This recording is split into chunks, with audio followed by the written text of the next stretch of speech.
உங்கள் குழந்தைகளின் திறமைகளை புரிந்து கொள்ளுங்கள், அறிந்து கொள்ளுங்கள். அவர்களோடு பேசி அவர்களுடைய ஆசை என்ன என்று தெரிந்து கொண்டால் அவர்களுக்கு நீங்கள் உதவி செய்து அவர்களை மிகப்பெரிய மனிதர்களாக ஆக்கலாம். டெண்டுல்கரின் சகோதரர் தான் அவரை மிகப்பெரிய மனிதராக்கினார். எனவே உங்கள் குழந்தைகளிடம் அன்போடு உறவாடுங்கள். உங்கள் மகன்களின் ஆசைகளை தெரிந்து அவர்களுக்கு ஏற்ற படிப்பை கொடுங்கள்.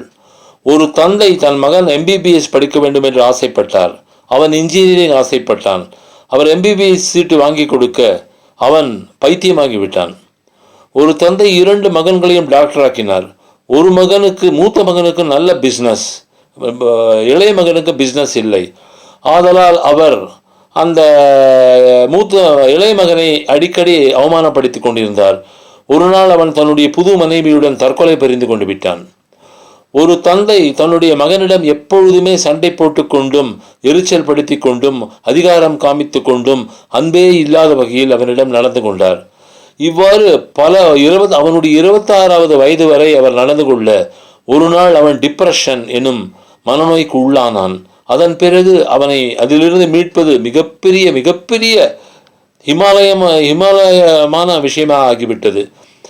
இப்பொழுது அவன் தன்னுடைய கைகள் எல்லாம் நடுங்க ஷிவரிங் என்பார்கள் உடம்பில், அதோடு தான் வளைய வருகிறான். எனவே குழந்தை பருவத்திலே குழந்தைகளை கட்டுப்படுத்துவது நமது கண்ட்ரோலில் உள்ளது. ஆனால் பள்ளியில் கூட நாம் அவர்களுக்கு அட்வைஸ் செய்யலாம். அவர்களுக்கு தைரியத்தையும் உற்சாகத்தையும் அவர்களுக்கு மகிழ்ச்சியும் நாம் நன்கு அளித்தால் அவர்கள் வாழ்வில் சிறந்த முறையில் பிரகாசிப்பார்கள்.